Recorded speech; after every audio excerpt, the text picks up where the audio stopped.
Em 2111, vamos descobrir os últimos progressos na ciência e tecnologia. Vamos lá. Veremos como será a vida no próximo século. Realmente incrível. Será que a ciência poderá criar uma raça nova de super-humanos? Sairemos de férias no espaço? Nossa! Os robôs irão nos ajudar com as tarefas cotidianas? Ou será que algum dia terão controle da Terra? Meu nome é Idze Dukevich e convido você para ver comigo a 2111.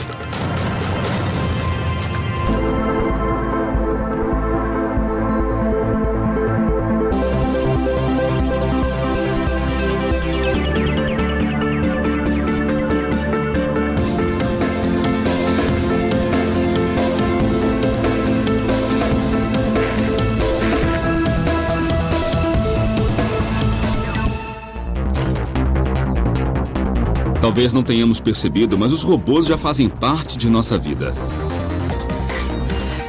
Estão em nossos lares, fazem as tarefas cotidianas, fabricam os nossos carros e até começaram a guerrear por nós. Isso poderia ser considerado uma conspiração global, a forma como a inteligência artificial já está incorporada ao nosso mundo e como dependemos dela. Um dia os robôs evoluirão tanto a ponto de terem uma mente própria, de serem como os humanos.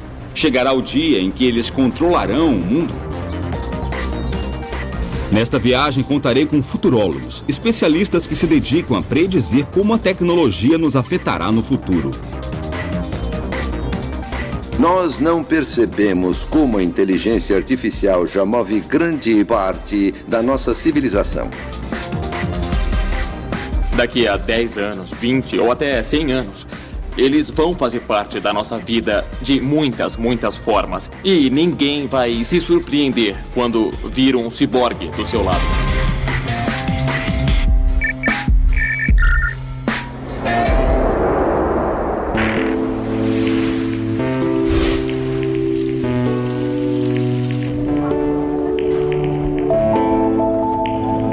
Meu primeiro destino é a cidade do México, para ver uma competição na qual os humanos ainda são os melhores, o futebol. Esta é a 5ª RoboCup. Os melhores robôs do mundo se enfrentam em uma partida de futebol, um jogo que os engenheiros de robótica levam muito a sério. Cientistas acreditam que em 2050, uma equipe de robôs humanoides jogará contra o último campeão da Copa do Mundo, e os robôs irão ganhar.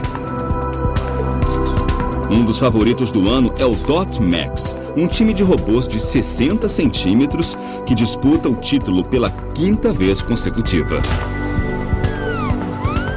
O líder humano do time é o Dr. Juan Manuel Ibarra, que está muito confiante. O que o senhor considera um bom robô? Consideramos que um robô é bom quando pode realizar um mínimo de funções, como os movimentos de chutar a bola, levantar e cair, andar e correr de frente, de costas e de lado. Para executar tais movimentos, básicos no futebol, os robôs jogadores contam com uma tecnologia impressionante. Câmeras USB para a visão, um computador, acelerômetro e giroscópio para o equilíbrio e diferentes servomotores para movimentos dos membros. São robôs autônomos, não tem ninguém controlando. O computador que carregam é que toma as decisões. Ele deve sentir, por exemplo, o que está caindo, o equilíbrio, o equivalente ao nosso ouvido interno. E também precisa sentir as forças do solo. E o mais importante, ele precisa ver o gol, onde está a bola, seus companheiros e adversários. Um trabalho que nem o pior dos jogadores acharia difícil, mas que para um robô é um grande desafio. Para ajudar, a bola é sempre cor de laranja, o gramado é verde e as linhas brancas. Ainda assim, os robôs estão longe de vencer os humanos. Ibarra acredita que isso acontece porque ainda não sabemos como reproduzir as incríveis capacidades de nosso cérebro. Os neurônios trabalham a milissegundos e os computadores a nanosegundos. Entretanto, o cérebro humano é mais eficiente. Se eu pego um lápis e jogo para um colega, ele o pega. Mas um robô não pode fazer isso. E não se trata só de capacidade mental. Os robôs também devem melhorar a mecânica para competir conosco. Se um dia tiverem um esqueleto eficiente como o nosso, leve, resistente e ativado por músculos, aí sim teremos um robô semelhante a nós.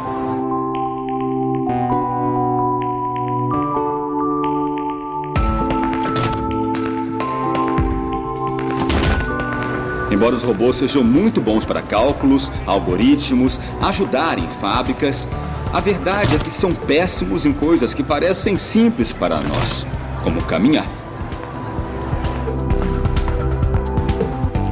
O problema, a questão de locomoção é um problema extremamente complicado, não é um problema trivial. Então existem robôs que conseguem andar, né, mas nenhum deles consegue reproduzir a fluidez e o tipo de controle que nós conseguimos atingir, né?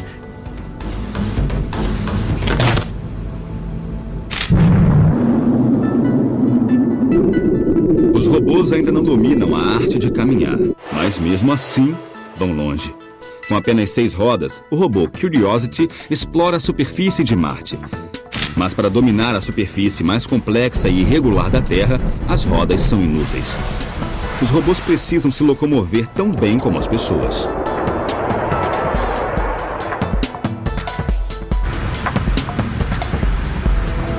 A minha viagem para investigar se algum dia os robôs irão andar ao nosso lado continua nos Estados Unidos. Eu vou ao Instituto Politécnico de Worcester, nos arredores de Boston, investigar uma possível solução do problema do caminhar. Conhecerei Eduardo Torres, um engenheiro que acredita que a solução do problema esteja em robôs mais sensíveis.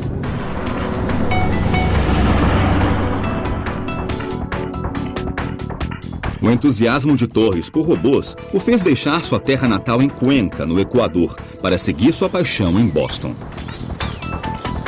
Por que é tão difícil para os robôs fazer uma coisa tão simples para nós como andar?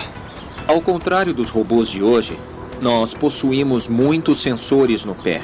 Então temos grande sensibilidade e podemos detectar tudo que existe no terreno.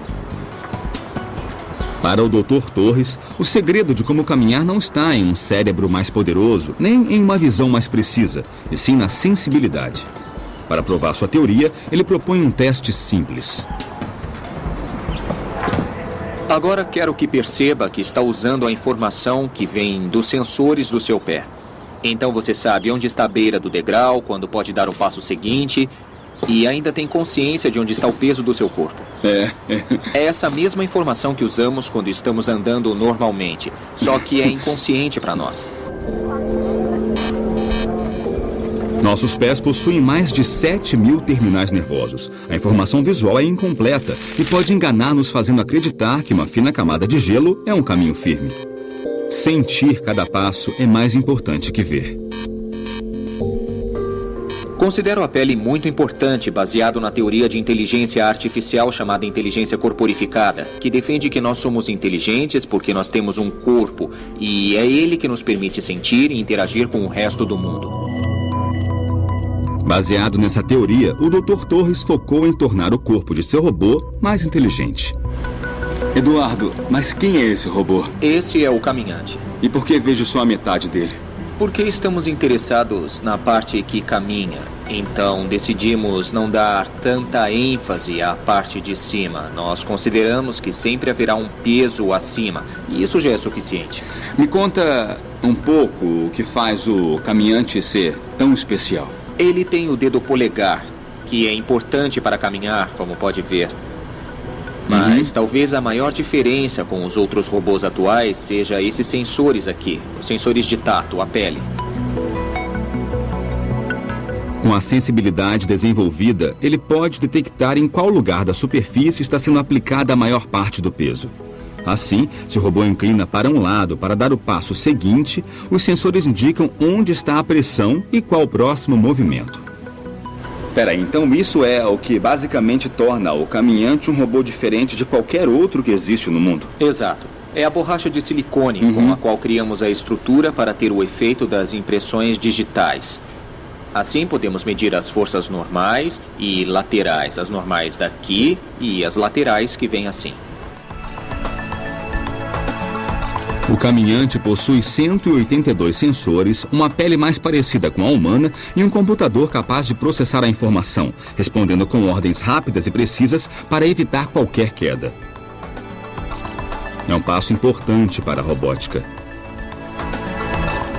Pouco a pouco vencemos o desafio de fazer robôs andarem como todos nós. Mas caminhar não é a única habilidade para serem realmente úteis no futuro. Eles devem aprender a usar as mãos para trabalhar com a gente.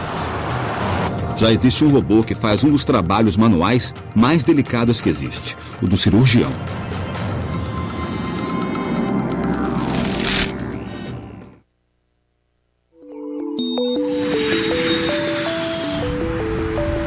Minha viagem em busca do robô mais parecido com os humanos me leva a Buenos Aires, na Argentina, onde existe um robô que supera a habilidade da mão humana.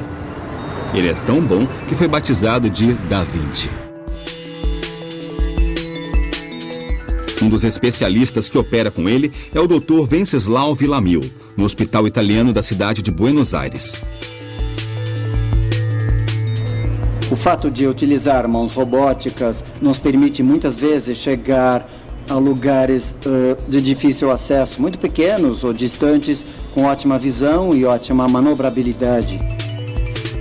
O robô possui 4 braços, um para as câmeras, 2 que reproduzem os movimentos do cirurgião e o 4º que ocupa o lugar do assistente de cirurgião. Bom dia, Leti. Bom dia, Loren. Como é que tá? Tudo bem. Tudo pronto? Tudo. Como é que tá? Legal. Durante a cirurgia, o cirurgião responsável não precisa estar estéril, não precisa se lavar nem colocar luva. E o controle do robô pode até estar fora da sala de cirurgia. No controle, o médico vê através do sistema binocular do robô Da Vinci, que transmite as imagens de 2 câmeras, uma em cada olho. Isto permite que o cirurgião veja a operação como se estivesse dentro do corpo, como se visse um filme 3D no cinema. Mas a principal característica do robô Da Vinci não é a imagem, e sim suas mãos robóticas. Todos os movimentos que o ser humano é capaz de realizar com os pulsos são reproduzidos nas extremidades do instrumento robótico. O cirurgião tem a opção de escolher que Da Vinci copie seus movimentos, mas em escala menor, com uma precisão impossível para o ser humano. Além disso, as mãos do robô nunca tremem, o que traz grandes benefícios ao paciente. O robô faz incisões pequenas, lesiona menos tecido em volta dos órgãos que nós vamos tratar e também diminui o risco de hemorragias e de transfusões sanguíneas. O robô Da Vinci não é independente e ainda requer a mão do cirurgião para operar, coisa que no futuro certamente irá mudar.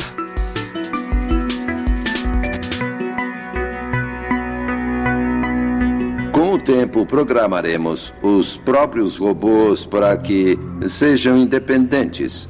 Vai acontecer e será dentro dos próximos 10 ou 15 anos. Será muito rápido. Os humanos que tiverem que se submeter ao bisturi vão escolher procedimentos mais avançados executados por robôs cirurgiões em vez de humanos. Estou numa missão para descobrir invenções que ajudem nossa vida diária no futuro. Mas ainda não achei a tal máquina que resolva tudo o que eu não quero fazer. A próxima parada de minha viagem é Ithaca, nos Estados Unidos, onde um robô está aprendendo a ser um bom dono de casa. Aqui na Universidade Cornell, Yu Yang e sua equipe trabalham em Kodiak, um robô doméstico que, diante de logaritmos de aprendizagem, vai descobrindo como se virar em nossa casa. Kodiak é o primeiro robô assistente pessoal. Nós queremos um robô capaz de realizar todas as tarefas domésticas em muitos lugares diferentes. Não especificamente num escritório ou num cômodo, por isso ele deve aprender a tomar decisões sozinho. Imagine que você voltou para casa com uma sacola de compras e ele tenta te ajudar a guardar a comida na geladeira. Primeiro ele vai observar a geladeira e identificar os espaços vazios dentro dela. E então vai poder colocar as coisas. Então ele vai me pedir o objeto que, nesse caso, é uma garrafa de cerveja. E vai olhar de novo para a geladeira em busca de um espaço e uma disposição para a garrafa. Nossa vida é repleta de regras implícitas. Desde pequenos aprendemos para que serve cada coisa e o que se pode ou não fazer. E conseguir com que Kodiak entenda essas regras é um trabalho duro para Yu Yang. Ele consegue assimilar a forma e a aparência do objeto. Por exemplo, ele consegue distinguir uma taça de martini de uma garrafa. E uma caixa de leite baseado no volume e também na aparência, ou seja, na cor e textura. Nosso objetivo é fazer com que o robô tenha maior percepção do objeto. Por exemplo, como pode ser usado, porque o martini é tomado nessa taça e o que podemos beber aqui. São conceitos um pouco mais complexos de entender do que a forma ou a aparência. E esse é o nosso objetivo. Yu Yang acredita que em poucos anos robôs como Kodiak estarão em quase todas as casas, nos esperando ao fim do dia com um jantar delicioso, para que possamos aproveitar a comodidade de nossos lares. Hoje é possível ter pequenos robôs domésticos que limpam o chão enquanto você sai para trabalhar, para que quando você voltar tenha uma bela casa limpa. É claro que passar dessa etapa para ser um robô pessoal, capaz de cozinhar ou de realizar tarefas mais complexas, vai levar mais tempo, mas sem dúvida acho que irá acontecer no futuro.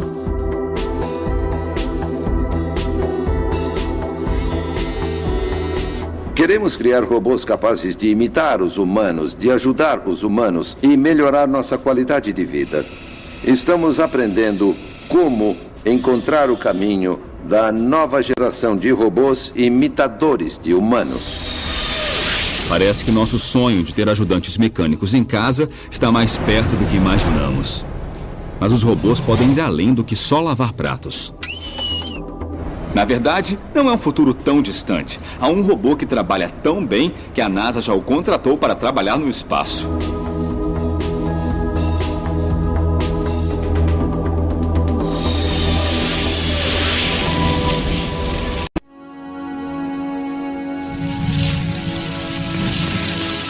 Minha investigação para saber até onde os robôs chegarão daqui a 100 anos agora decola para o espaço.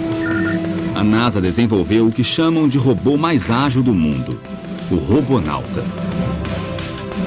Esse robô humanoide desenvolvido para ajudar astronautas em tarefas de reparos e manutenção de naves não tem só a aparência de humano, mas foi projetado como tal.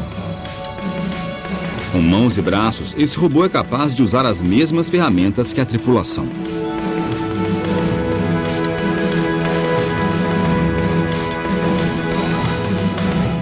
O Robonauta já trabalha na Estação Espacial Internacional, mas por enquanto fica somente no interior da nave ajudando no laboratório.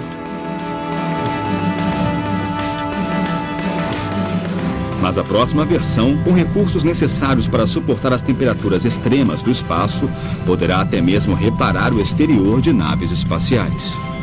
Em vez dos humanos viajarem ao espaço, estamos falando de um futuro espacial que não será humano. Os robôs inteligentes é que viajarão. Acho mais provável que eles partam para essas missões. De certo modo, será mais fácil enviar um robô ao espaço para uma missão de 25 anos do que um humano, porque os robôs podem ir mais longe e resistir em ambientes mais hostis.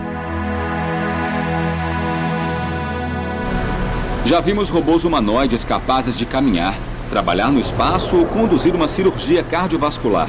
Mas nem todo cientista se inspira em humanos para construí-los. Alguns se inspiram no reino animal. Grandes cientistas e inventores importantes observaram animais em busca de inspiração. No século XV, Leonardo da Vinci começou a estudar o voo das aves para criar projetos de máquinas voadoras. 4 séculos depois, aplicamos os mesmos princípios para construir nosso primeiro avião.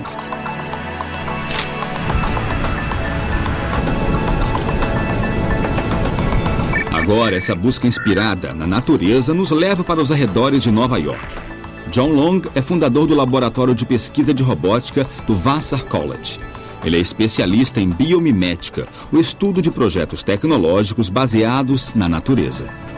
Um dos maiores desafios da biomimética é entender o mundo dos animais e das plantas, que é muito complexo. O mais simples dos animais é mais complexo que qualquer coisa construída por um humano.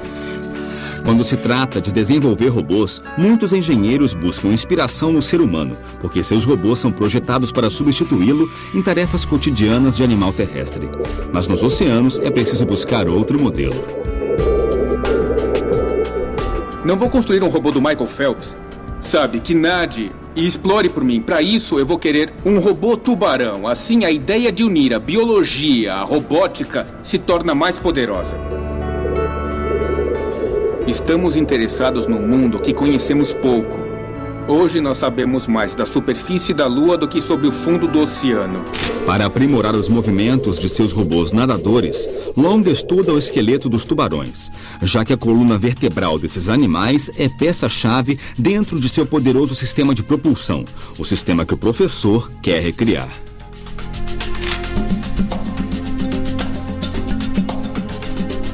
É aqui que a biomimética entra. Estudamos os tubarões na piscina, estudamos no oceano e agora precisamos saber mais sobre a biomecânica de seu esqueleto para criar as colunas vertebrais artificiais que chamamos de colunas vertebrais biomiméticas. O molde da coluna vertebral irá dizer algo muito importante sobre como esses animais nadam e nossos robôs terão novas habilidades.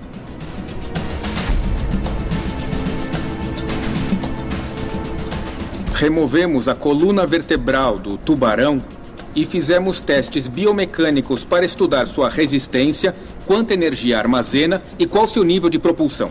Agora precisamos descobrir como fazer uma coluna vertebral artificial para usar em nossos robôs. Para criar a réplica, ele usa uma gelatina firme que imita a consistência da cartilagem do tubarão.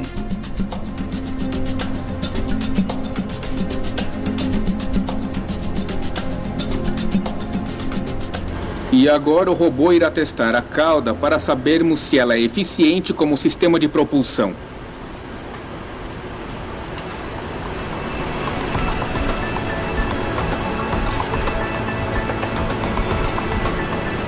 O objetivo é testar se a coluna vertebral artificial oferece a propulsão esperada para ser aplicada em novos robôs que poderão se mover no oceano. A mobilidade não é a única dificuldade a ser superada no desenvolvimento de um robô aquático eficiente. Os sistemas de posicionamento e comunicação no fundo do mar também são desafios da navegação submarina. Há muitos laboratórios em todo o mundo que buscam no meio aquático sistemas de sensores inspirados na biologia para serem incorporados a seus robôs na navegação submarina. Exemplo disso é a Festo, que se inspira na natureza para a comunicação inteligente entre robôs. Os aquapinguins são resultado de muita pesquisa. Esses pinguins biônicos são capazes de se orientar sozinhos graças a um sistema sonar 3D que, como nos golfinhos, permite que se comuniquem com o ambiente e com outros pinguins robóticos.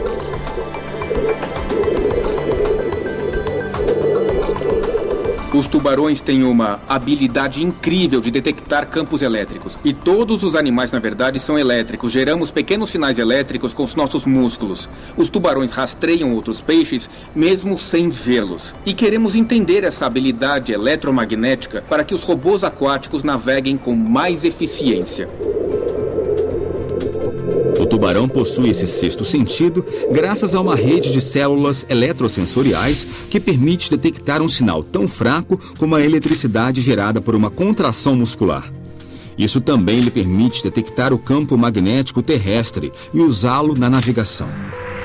Os engenheiros estão muito interessados porque enxergam formas de ampliar nosso conhecimento através dos animais aquáticos. E o porquê disso?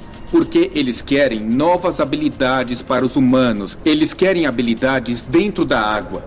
Muitas coisas que desconhecemos acontecem na água. E nós, humanos, temos que ir até lá. Para isso, temos que ter máquinas inteligentes. Máquinas inteligentes como os robôs biomiméticos.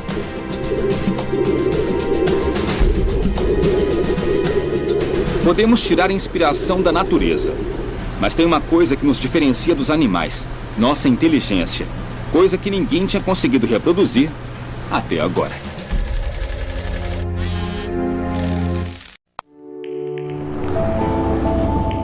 Para entender como os robôs podem se adaptar às nossas vidas, minha viagem me leva ao Japão.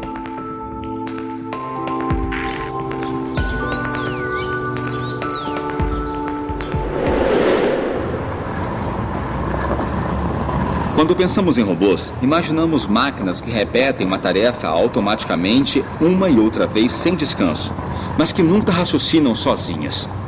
Isso está para mudar.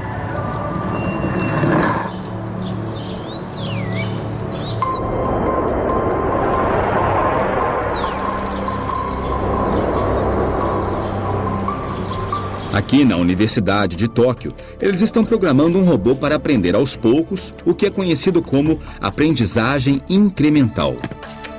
O nosso robô tem uma rede neural de padrão especial que nós chamamos de SOIN, sigla em inglês para Rede Neural Incremental Auto-Organizada, e foi projetada especialmente para a aprendizagem incremental online. E o tempo todo ele aprende coisas novas? Sim.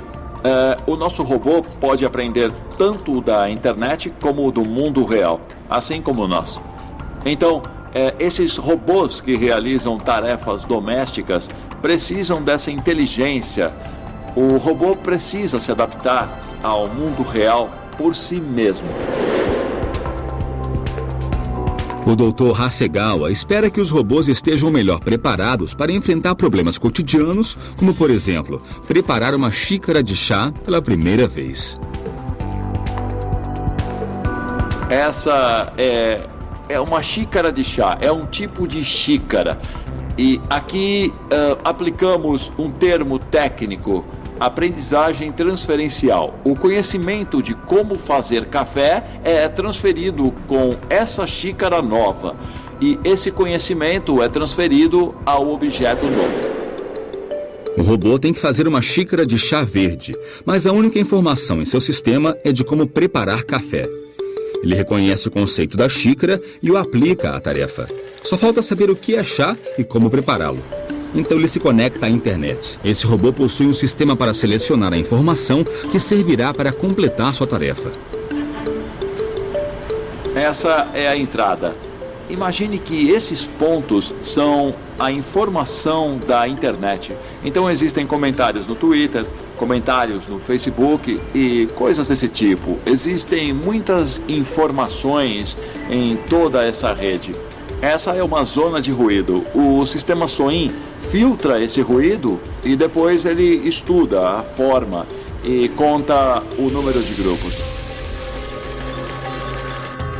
Ao organizar a informação em grupos, ele consegue determinar qual é a mais útil.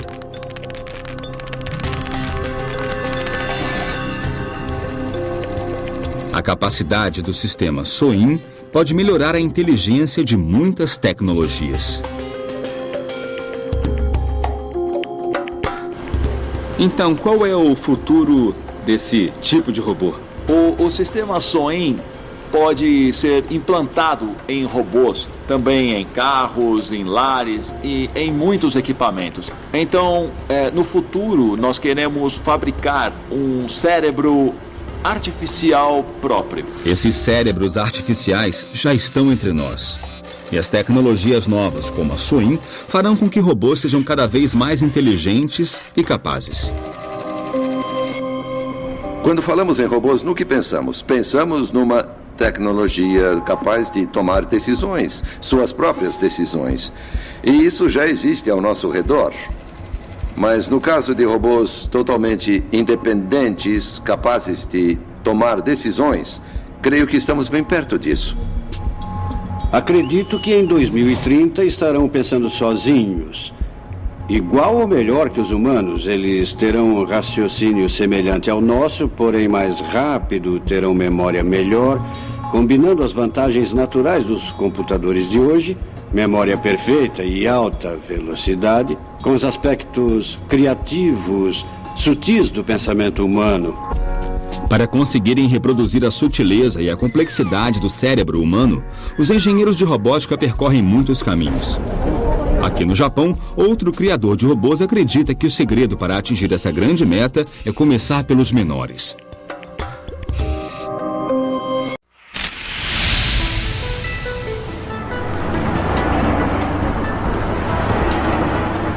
Minha jornada em busca das habilidades e do futuro dos robôs continua na cidade de Osaka, no Japão.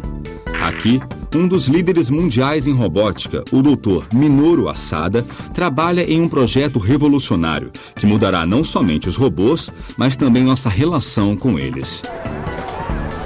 Talvez nossas expectativas com os robôs sejam altas demais. Queremos que trabalhem assim que abrirmos a caixa e que sejam mais inteligentes do que nós, humanos. O Dr. Asada, da Universidade de Osaka, no Japão, se inspirou no modo como os nossos filhos aprendem. Passamos horas ensinando desde andar até como se comportar. E ele acha que se fizermos o mesmo com os robôs, eles aprenderão e se comportarão mais como nós, humanos. Para provar sua teoria, o Dr. Asada tem um laboratório repleto de robôs de diferentes idades. Ele me mostra o mais novo. Há vários robôs. O primeiro é Neone. Seu nome vem de neonato ou recém-nascido. Em vez do robô ser pré-programado ao aprender da internet, Asada está desenvolvendo uma técnica que ele chama de aprendizagem espelho. Então o Neone vê um humano fazer uma coisa e imita. Isso mesmo. Nós estudamos como o feto, a criança ou o bebê, se desenvolve através da interação com seus cuidadores, e nós queremos aplicar esse modelo também aos robôs no futuro. Então irão se espelhar em nós, vão agir como humanos e talvez pensar sozinhos? É isso? Isso mesmo, e um dos objetivos do projeto é desenvolver robôs semelhantes aos humanos como um espelho ou algo assim. É isso, entendeu? Neone pesa somente 3 quilos, tem sensores táteis, câmeras para visão, microfones para ouvir, processadores e memória que lhe permite aprender. Como recém-nascido, começa a vida sem saber engatinhar ou andar. Ele deve aprender tudo com os humanos ao seu redor, mas uma vez que aprende, nunca mais esquece. O laboratório do professor Asada reúne diferentes versões do robô Neone, e todos estão aprendendo com seus tutores humanos. Não é exatamente como os nossos bebês, mas para humanizá-lo, vou ensinar como abraçar. Primeiro eu vou erguer os braços dele, assim. Depois eu abro as mãos dele e abaixo os braços. Pronto. Nós podemos pedir para o Neone repetir o movimento que ele ensinou para ver se ele entendeu corretamente. Pode fazer isso para a gente? Legal! Que ótimo! E agora, o Neone vai lembrar do movimento que ensinou para sempre. Nossa, é incrível! Eu acho que isso é bem natural e muito intuitivo. É simplesmente como se fosse um bebê humano. O Dr. Asada também utiliza o método para que os robôs aprendam a falar. Estes aqui são só robôs com voz. Nossa! É. Tá, vamos ver. É isso mesmo. Olha só. Sei. O cuidador se encarrega de ensinar e a criança, além de imitar o som, ainda organiza as vogais japonesas em categorias como A, I, U, E, U.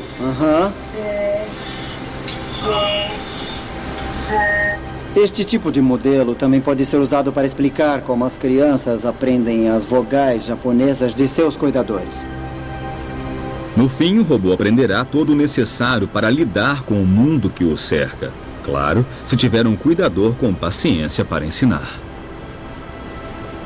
E qual o objetivo de robôs como esses? Este processo pode ajudar as pessoas a entender quem são os robôs. E isso é importante para a transcrição dos robôs como parte da sociedade. Os humanos, a sociedade, devem se preparar para isso. Caso contrário, vai ser difícil os robôs serem aceitos pela sociedade. Então, programar robôs dessa forma irá nos ensinar um pouco mais sobre nós mesmos. Sim, eu acho que sim. Para o Dr. Asada, o futuro não envolve somente a evolução dos robôs, mas também a do ser humano. No Japão, nós acreditamos no animismo que tudo tem alma. Por exemplo, a caixa ou a mesa, absolutamente tudo. Por isso, para os japoneses é bem mais fácil aceitar os robôs como parte da sociedade. Professor, daqui a 100 anos, como imagina que os robôs serão? Nós teremos robôs. Eles serão bem humanos, mas não serão tratados como humanos, e sim como companheiros ou então parte da família. Esse é o meu desejo. A pergunta interessante é como vai ser quando houver robôs artificiais com emoções, com sensibilidade. Sensibilidade artificial, quando começarem a se preocupar com eles como espécie e não só com os humanos. Será que isso vai gerar outra competição entre formas de vida no nosso planeta, particularmente porque terão informação biológica? Sim, é o que nos espera. Esses robôs cada vez mais ágeis e mais inteligentes, sem dúvida serão parte de nosso futuro. Mas uma pergunta ainda permanece no ar. Será que um dia ainda irão evoluir a ponto de tomarem o controle?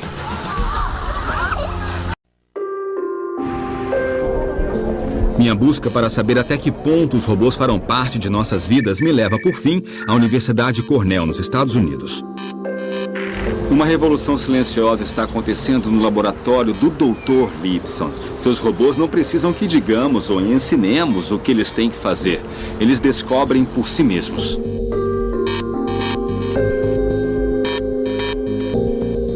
Há duas escolas. Em uma, o programador ou um engenheiro pensa em todas as coisas que podem falhar, em todas as possibilidades e pré-programa todas essas situações no robô. A outra opção, a que a natureza escolheu, é deixar que o robô aprenda por conta própria. Mas os robôs não possuem nenhum código de informática que indique como se mover. Eles devem se programar sozinhos. Este aqui é um dos primeiros robôs autoprogramáveis. Este robô aprendeu a andar sozinho, mas o interessante é que ele não conhece sua aparência. O robô recebe a ordem de aprender a andar e só algumas informações para isso. Ele não sabe que tem 4 pernas, apenas que possui 8 motores e 2 sensores de localização espacial. Ele começa com movimentos ao acaso, gradualmente move seus motores de forma aleatória, começa a sentir que inclina para os lados e para frente e para trás. Através desses movimentos, ele reúne informações e formula hipóteses sobre si mesmo. Talvez seja uma serpente, uma aranha, uma árvore, e começa a descartar certas hipóteses que não condizem com a realidade. E então, depois de uns 4 dias fazendo isso, com esses movimentos aparentemente aleatórios, ele começa a formular uma autoimagem. E a partir dessa imagem, ele aprende a andar. Lipson e sua equipe exercitam o processo de aprendizagem construindo robôs que têm como campo de prova o chão do laboratório. Esse robô se chama Quadratod. A palavra Todd em inglês nos remete a toddler, que é um bebê em desenvolvimento, que não sabe nada, não sabe andar. Agora a gente vai mostrar os primeiros passos. Essa aqui é a primeira geração, como vocês veem. Está na primeira fase, começando a aprender a andar e não anda muito bem. No primeiro grupo de passos, de padrões para andar, talvez um se mova 2 centímetros e o outro 5.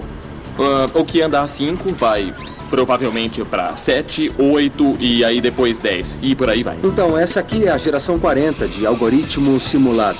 A gente vê que se move de uma forma semelhante ao andar de uma aranha ou um animal de 4 pernas. Nós notamos que as pernas estão coordenadas, né? Ele aprendeu que é útil mexer algumas pernas por vez, mas mesmo assim, olha, ele só consegue mexer uns 10 centímetros do lugar que ele está. Esse é um robô da geração 65 e, como vocês podem ver, ele se move muito mais que o anterior. Repara só, as pernas têm movimentos bem mais coordenados.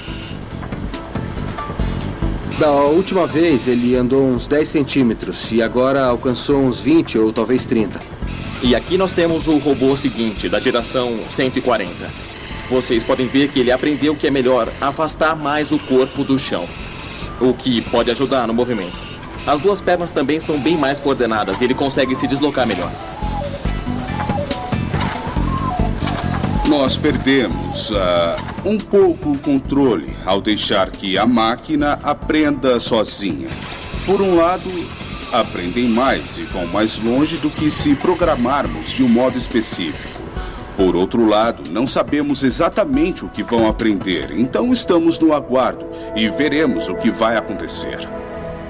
Rod Lipson e sua equipe trabalham na possibilidade dos robôs se programarem e ainda projetarem a si mesmos.